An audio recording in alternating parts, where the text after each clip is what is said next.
Allez, nouveau numéro de Megatrend sur Boursorama, soyez les bienvenus. Aujourd'hui, on va se demander si les placements obligataires vont rester ou pas toujours aussi attractifs dans les prochains trimestres, alors qu'on sait que la Fed et la BCE sont clairement entrés dans un cycle de baisse de leur taux d'intérêt. Julien Der, bonjour. Bonjour David. Merci d'être avec nous, directeur des gestions taux crédit et multi-assets chez CPRAM. Maintenant que l'inflation semble a priori être rentrée dans son lit, dans son nid, dans le rang, on peut le dire comme on veut, on a des banques centrales, clairement, qui vont opérer, non plus un resserrement, mais c'est le contraire, un desserrement monétaire. Sauf qu'évidemment, tout ça ne sera pas sans impact sur les placements obligataires au sens large. Tout à fait. Tout à fait. En fait, avec la baisse de taux qui s'annonce, alors déjà, la Banque centrale européenne a déjà commencé à baisser ses taux, puis elle va continuer à le faire. La Fed va probablement commencer son cycle de baisse ce mois-ci. Donc, on va avoir des rendements qui vont baisser. Et donc, aujourd'hui, c'est un peu c'est l'opportunité d'aller capter ces rendements qui restent hauts historiquement par rapport à la moyenne des 20 dernières années et qui sont attractifs. Ouais. Alors l'impact d'une baisse de taux, pour le particulier, il faut expliquer, c'est pas simple, l'impact que ça a sur une obligation. Parce que d'un côté, les obligations qui seront nouvellement émises vont moins rapporter. Exactement. Mais pour les anciennes, celles qui sont déjà émises, elles vont se valoriser mécaniquement. C'est ça qu'il faut distinguer et comprendre. Exactement. Une baisse de taux entraîne une augmentation des prix des obligations. Pour ceux qui en ont déjà en portefeuille. Exactement. Et pour ceux qui investissent sur une obligation qui vient d'être émise, ils vont avoir un coupon. Si les rendements baissent, si les taux baissent, les coupons vont être moins importants que par le passé. Donc pour celles et ceux qui nous regardent, qui ont déjà des placements obligataires, eux, c'est tout bénef pour eux, ces baisses de taux à venir, puisqu'il y aura une revalorisation mécanique de leur prix. Exactement. Et pour ceux qui n'en ont pas et qui nous regardent aussi, on se dit que peut-être qu'il ne faut pas trop tarder. Ce n'est pas un conseil non plus, mais il ne faut pas trop tarder à en investir, puisque les conditions monétaires et de rendement seront moins attractives. Exactement. L'idée, c'est de saisir aujourd'hui les rendements qu'on a sur le marché. Ouais. Donc, après, on parle des placements obligataires au sens large. Après, il y a les placements obligataires estampillés climat. C'est un placement qui a le vent en poupe. On le dit, mais il y en a des chiffres là-dessus. Il y a une vraie appétence des investisseurs. Nous, chez CPR, on voit qu'il y a une vraie appétence des investisseurs pour ce type de stratégie. On voit, nous, dans notre gamme, que ça a été fortement plébiscité par les investisseurs depuis 1 an et demi, 2 ans. Aujourd'hui, on a une gamme qui totalise un encours de 1,4 milliard sur ce type de stratégie. Donc oui, on peut faire du climat dans l'obligataire.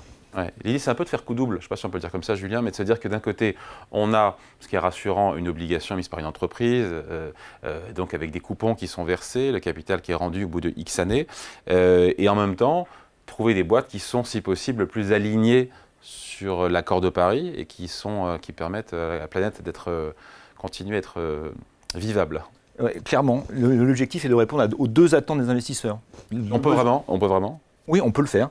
Le besoin de rendement et à la fois répondre aux enjeux climatiques et environnementaux. On peut le faire parce qu'on va sélectionner dans nos portefeuilles les entreprises qui se sont engagées à réduire leurs émissions carbone dans la durée. Ouais. Après, encore une fois, comment on s'en assure? Parce qu'il y a toujours des gens qui disent « Ok, sur le papier, telle boîte me dit qu'elle va faire des efforts », mais parce qu'on peut se dire « Tiens, on peut investir dans du solaire, de l'éolien », puis là on se dit « Voilà, ce sont des acteurs qui portent des solutions pour la planète, c'est assez facile ». Mais on sait que si le monde doit se décarboner, il faut décarboner ce qui pollue, et donc les industries aussi. Comment on fait pour financer cette transition et s'assurer que les acteurs qui sont financés, les entreprises, jouent le jeu et jouent vraiment le jeu, avec sérieux, crédibilité, ambition? Alors quand on crée un portefeuille orienté climat, typiquement, l'idée c'est déjà d'aller intégrer toutes les entreprises de tous les secteurs, d'être complètement inclusif, et donc évidemment d'essayer de faire bouger les entreprises les plus polluantes aujourd'hui. On pense à la construction, l'énergie, les transports. Et puis après, c'est de faire la bonne sélection, c'est de sélectionner les entreprises les mieux engagées. Alors pour faire ça, on se sert des notes du CDP. Le CDP, c'est une ONG de référence sur les politiques environnementales et qui va noter les entreprises en fonction de leurs pratiques environnementales. On va aussi utiliser les données du SBTI. SBTI, c'est une émanation Science-Based Target. Exactement, et qui va donner un cadre de référence pour les trajectoires de réduction carbone par secteur. Et les entreprises vont soumettre des trajectoires, et ces trajectoires vont être validées par SBTI. Et c'est comme ça qu'on va faire une sélection, en fait, des bons élèves pour maximiser nos chances de réduire l'intensité carbone de notre portefeuille. Quand on dit portefeuille, c'est portefeuille fonds à échéance. Donc les fonds à échéance, c'est des placements qui sont avec des obligations dans un portefeuille bien diversifié sur une durée de 2 ans, 3 ans, 5 ans ou plus, ou portefeuille obligataire ouvert, ou parce qu'il y a plusieurs choix qui sont possibles pour... Alors, on a plusieurs types de stratégies. On a les fonds à échéance. L'avantage des fonds à échéance, c'est qu'on a un rendement qui est connu à l'avance. Ouais. On fige le rendement actuel du marché. Ça plaît toujours aux particuliers, aux investisseurs? Alors c'est un peu plus compliqué aujourd'hui parce qu'on a des taux courts, donc des taux du marché monétaire qui sont au même niveau que les rendements offerts par ces fonds. Oui, mais ça ne va pas durer. Exactement, parce que la courbe est inversée. Ouais. Mais dans un an, on peut imaginer que la courbe va être beaucoup plus pentue et on va retrouver un peu d'intérêt sur ces stratégies. Le désavantage de ces stratégies par rapport à des stratégies, on va dire, classiques, c'est qu'il n'y a pas d'espérance de faire mieux en termes de rendement. Oui. Alors que sur un fonds classique, là, on bénéficie de toute la gestion active du gérant, qui va pouvoir recharger du risque à certains moments ou en enlever à certains autres en fonction du marché.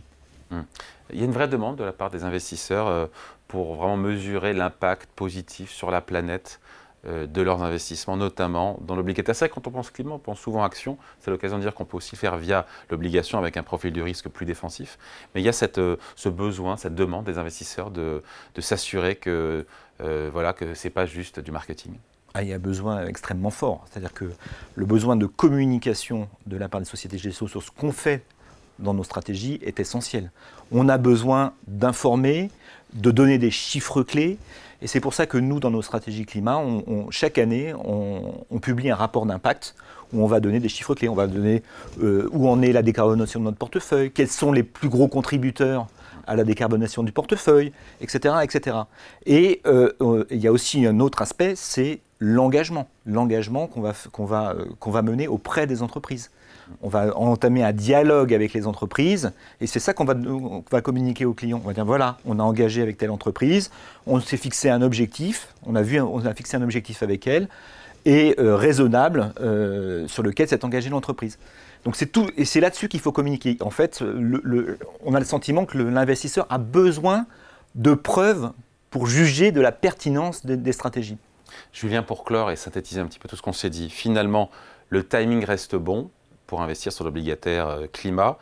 Peut-être qu'il est un peu moins favorable que ce qu'il a été, puisqu'on est sur un niveau pic de taux d'intérêt, mais ça reste encore une fois attractif. Ça reste attractif, on est encore sur des niveaux... Un portefeuille bien diversifié aujourd'hui, en fonds échéance, c'est quoi, c'est 5-6% aujourd'hui? Alors pour les portefeuilles les plus défensifs, c'est plutôt autour de 4, ouais. Et pour les portefeuilles les plus agressifs, ça peut monter jusqu'à 6, oui. Ah, c'est ça. Donc ça reste intéressant d'investir sur ce type de stratégie.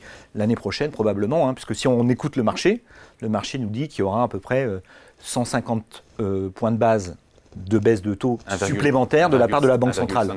1,5%. Donc, les taux seront beaucoup plus bas l'année prochaine. Voilà. Donc attention au timing. Exactement. Comme souvent. Allez, merci beaucoup. Julien Adair, donc directeur des gestions taux, crédit et multi-assets chez CPRM. Merci à vous. Merci David. Megatrend revient dans 2 semaines ici sur Boursorama.